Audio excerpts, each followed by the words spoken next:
28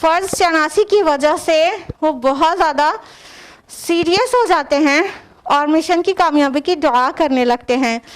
تو ان کو فوراً اپنی کمزوریاں یاد آنے لگیں کہ مطلب وہ ان کا سینہ بھیجنے لگا. یہ ایک بہت سنسیئر اور بہت فرض شناس انسان کی پہچان ہے کہ ذمہ داری ڈالا جائے تو اندر سے تھوڑا سا تنگی محسوس ہو. اس بات کی نیگیٹو تنگی نہیں, اس بات کی تنگی کہ پتہ نہیں اتنی بڑی ذمہ داری میں پوری طرح نبھا پاؤں گی کہ نہیں. ہاں, تو ان کو اپنی کمزوریاں یاد آنے لگیں.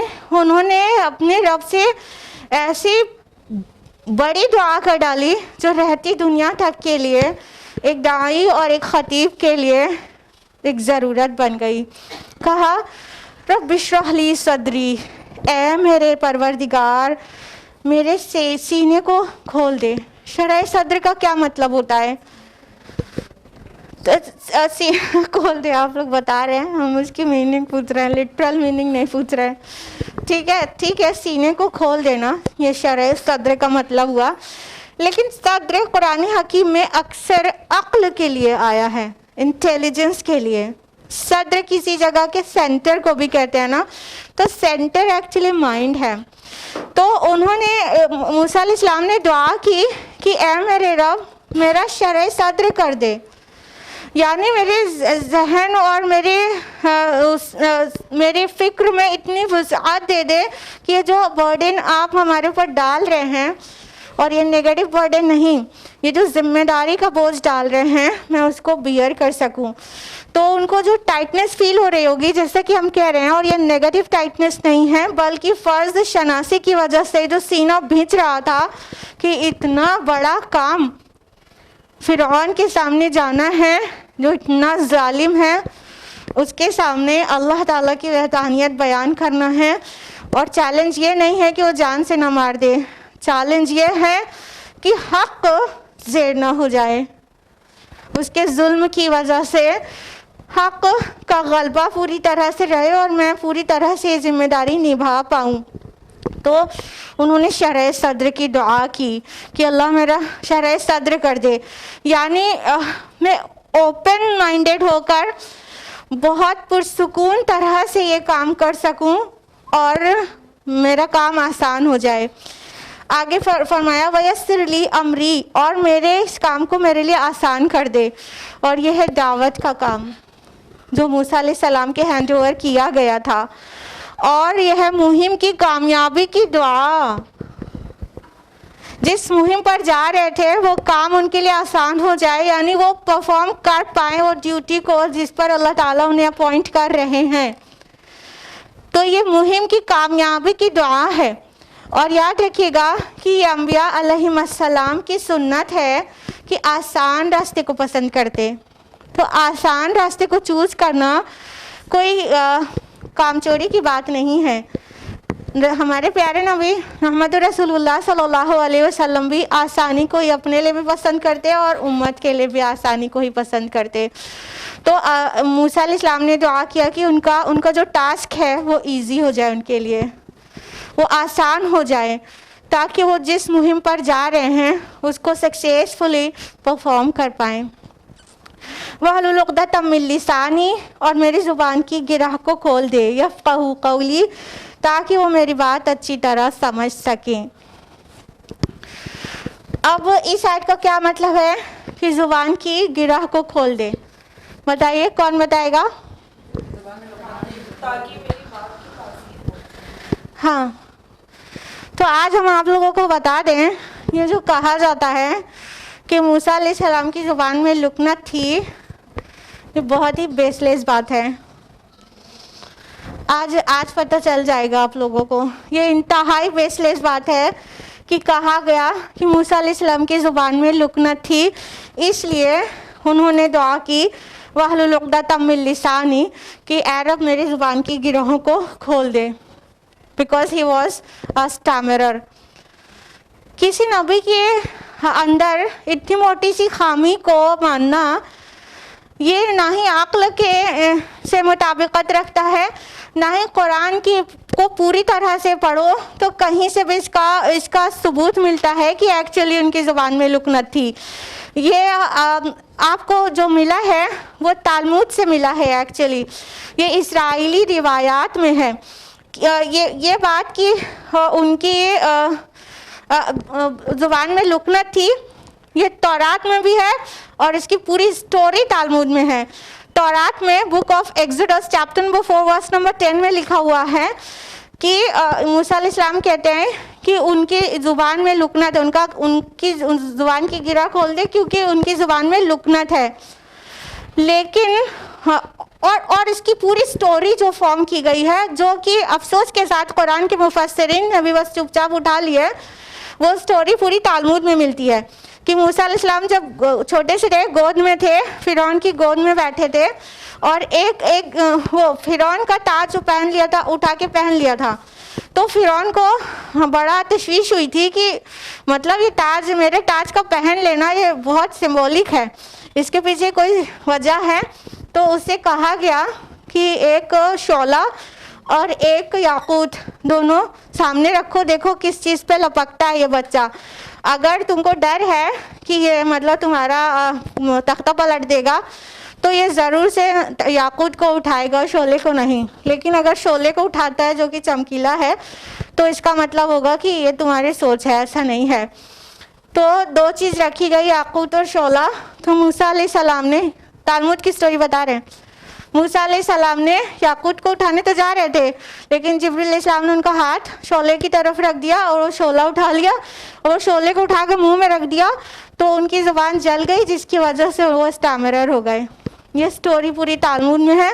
ایک سٹوری یہ بھی ہے کہ موسیٰ علیہ السلام نے بچپن میں فرعون کو بہت زوردار تھپڑ مارا تھا، وہ اتنا زوردار تھا کہ اس کو یقین نہیں ہو رہا تھا کہ یہ بچہ مار سکتا ہے، تو ضرور کچھ گڑبڑ ہے، تو پھر یہ شعلے اور یاقوت والا ٹیسٹ کیا گیا تھا۔ لیکن یہ تالمود کی سٹوری ہے اور اسرائیلی روایات سے پتہ چل رہی ہے، لیکن یہ بیس لیس اس طرح سے ہے کہ اگر جب بھی اسکن کوئی ہاٹ چیز کو ٹچ کرتی ہے تو وہاں پر ریفلیکس ایکشن ہوتا ہے، امیڈیٹ ریفلیکسو وتھڈرال ہوتا ہے، اور اس کے لیے سینٹرل نروس سسٹم ریسپانسبل ہوتا ہے، برین تک بھی میسج نہیں جاتا، سینٹرل نروس سسٹم سے ہی آرڈر آ جاتا ہے۔ ہوتا کیا ہے، سائنس بتا رہے ہیں آپ کو کہ ریفلیکس ایکشن کہتے کس کو ہے۔ جب کوئی مان لیجیے کوئی ہاٹ سرفیس کو کوئی بھی انسان ٹچ کرے گا، چاہے وہ چھوٹا سا بچہ ہی کیوں نہ ہو، کہ اس کے لیے مینٹل ڈیولپمنٹ کی ضرورت نہیں ہے، سینٹرل نروس سسٹم ہی ایکشن لے لے گا، ایکشن کا آرڈر پاس کر دے گا۔ تو جب بھی بچہ ہو یا بوڑھا کوئی گرم چیز کو ٹچ کرے گا تو یہ جو اسکن میں ہمارے جو نیورونز ہیں، سینسری نیورونز، ان کو پتہ چلے گا کہ یہ سرفیس ہاٹ ہے۔ یہ سینسری نیورونز فوراً بہت ہائی اسپیڈ سے سینٹرل نروس سسٹم کے پاس میسج بھیجیں گے کہ یہ چیز گرم ہے، جو کہ انجوریس ہو سکتی ہے۔ Central nervous system immediately order pass کرے گا اور کہ وہاں سے ہاتھ ہٹا لیا جائے۔ اس آرڈر کو لے کر ہمارے موٹر نروز واپس آئیں گی اور ہاتھ کو وہاں سے ہٹانے کا میسج دیں گی۔ یہ سارا کچھ مائکرو سیکنڈز میں ہو جاتا ہے اور فوراً ہاتھ ہٹ جاتا ہے، اور اس کو کہتے ہیں ریفلیکس ایکشن، جو کہ سینٹرل نروس سسٹم سے ہی ہو جاتا ہے۔ سینسری نیورونز اور موٹر نیورونز اس میں انوالوڈ ہوتے ہیں، اس میں ایون برین کا بھی رول شروع بھی نہیں ہوا ہوتا ہے، ٹھیک ہے۔ تو اب یہ بتائیے کہ یہ تو ریفلیکس ایکشن ہے، تو یہ کیسے ہو سکتا ہے کہ کوئی بچہ یا بڑا کوئی بھی کوئی شعلے کو اٹھائے اور فوراً ہاتھ نہ ہٹائے اور اس کو منہ میں رکھ لے؟ ایسا ہو سکتا ہے؟ ہاں، ریفلیکس ایکشن ہے، امیڈیٹلی ہاتھ ہٹ جائے گا، مطلب مائکرو سیکنڈز میں یہ کام ہو جائے گا۔ جو ورلڈ کی فاسٹسٹ کار ہے نا، اس سے بھی تیز اسپیڈ سے ہمارے نیورونز جو ہیں میسج کو ٹرانسمٹ کرتے ہیں سینٹرل نروس سسٹم اور برین کو، اور اس سے بھی فاسٹ اسپیڈ پہ واپس آتے ہیں اور ایکشن ہو جاتا ہے۔ تو ایسا ہو نہیں سکتا، یہ جو سٹوری ہے اس کا فلا کیا ہے کہ منہ میں کوئی رکھ ہی نہیں سکتا. جیسے ہی گرم پہ ہاتھ پڑتا ہے, آپ روز روز کچن میں ایکسپیرینس کرتے ہیں کہ نہیں کرتے ہیں, جیسے آپ کو پریشر کوکر میں ہاتھ ٹچ ہوتا ہے اس سے پہلے کہ کوئی آپ سے کہے ڈالو آپ ہٹا لیتے ہیں, یا پریشر کوکر کو اٹھا کے منہ میں رکھ لیتے ہیں. کیا کرتے ہیں, فوراً ہی ہٹاتے ہیں نا, سیکنڈ نہیں لگتا, مائکرو سیکنڈس میں ہٹا لیتے ہیں. ٹھیک ہے, تو اس طرح سے یہ سائنٹیفکلی بالکل اللاجیکل ہے اور بالکل ارریلیونٹ ہے کہ انہوں نے شعلے کو ٹچ کیا ہوگا, ہاتھ ہٹانے کے بجائے ان کو اٹھا کے منہ میں رکھ لیا ہوگا, رکنت ہو گئی. انفیکٹ نبیوں اور رسولوں کے بارے میں ایسی موٹی موٹی خامیاں تصور کرنا کہ ان کو کوڑ تھا معاذ اللہ, یا ان کی زبان میں لکنت تھی, یہ بہت بڑی حماقت کی بات ہے. اور اصل بات یہ ہے کہ موسیٰ علیہ السلام he was not a great orator, وہ بہت بڑے خطیب نہیں تھے. ٹھیک ہے, ہوتا ہے کوئی انسان بہت تھاٹ فل ہونے کے بعد بھی وہ ورڈز میں اپنے تھاٹس کو بہت اچھا ایکسپریس نہیں کر پا رہا ہوتا ہے. یہ سنو, بہت تھاٹ فل ہے, اس کی جو پاور آف رائٹنگ ہے, رائٹنگ اسکل بہت اسٹرانگ ہے, لیکن اس کی جو اسپیچ اسکل ہے وہ اتنی اسٹرانگ نہیں ہے. تو actually he was not a great orator, وہ بہت مؤثر خطیب نہیں تھے. تو ان کو لگ رہا تھا کہ ہارون جو ہے وہ مجھ سے اچھا بولتا ہے, فصاحت اور بلاغت مجھ سے زیادہ ہارون میں ہے, میرے میں اتنی فصاحت زبانی خطابت میں ایکسپرٹ نہیں ہوں. انہوں نے دعا کر ڈالی میرے زبان کی گرہ کو کھول دے, مطلب تاکہ میں مؤثر بول سکوں. ہوتا ہے نا کہ کچھ لوگ ہوتے ہیں اتنا سمجھدار تھاٹ فل ہونے کے بعد جب بولنا شروع کرتے ہیں تو تھوڑا شائع نیچر کے ہوتے ہیں, تو وہ بہت اچھا نہیں بول پاتے ہیں. لکھنے بیٹھتے ہیں کتنا اچھا لکھ لیتے ہیں. ہاں, تو ایکچولی موسیٰ علیہ السلام کی خطابت جو تھی وہ اتنی سپرب نہیں تھی, اس لیے انہوں نے دعا کی تھی. اور دعا کرنا بہت ضروری تھا, کیونکہ ایٹ دیٹ ٹائم جو ابلاغ کا ذریعہ تھا وہ صرف خطابت تھی, صرف بول کر ہی لوگوں کو میسج پہنچایا جا سکتا تھا. ابھی تو ویریس ویز ہے نا, بول کر بھی, ایکشن سے بھی, رائٹ کر کے بھی, بہت طرح سے. ابھی مطلب جو ابلاغ ہے, جو میڈیا تو اتنا زیادہ ڈیولپ ہو گیا ہے, تو پرنٹ میڈیا کے ذریعے بات لکھ کر بھی پہنچائی جا رہی ہے. تو جب پریس تو تھا نہیں تھا تو بات بول کر ہی پہنچائی جانی تھی. تو بول کر پہنچانے کے لیے بہت ضروری تھا کہ خطابت بھی ٹو دا پوائنٹ ہو اور اپ ٹو دا مارک ہو. تو موسیٰ علیہ السلام نے یہ دعا کی تھی. آگے واضح ہو رہا ہے تاکہ وہ میری بات اچھی طرح سمجھ سکیں, یعنی جو مشنری کام ہے وہ میسج بہت خوبصورتی سے اچھی طرح سے ڈیلیور ہو سکے.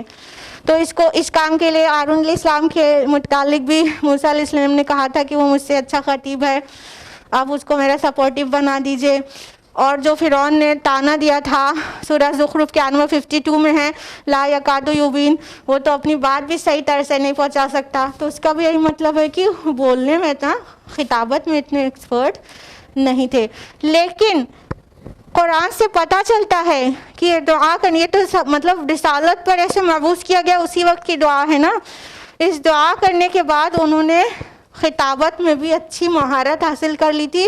ان کے خطبات قرآن میں جو اس کے بعد والے ہیں وہ بہت مؤثر بھی ہیں. ٹھیک ہے, تو اس لیے یہ دعا سب کو کرنا چاہیے.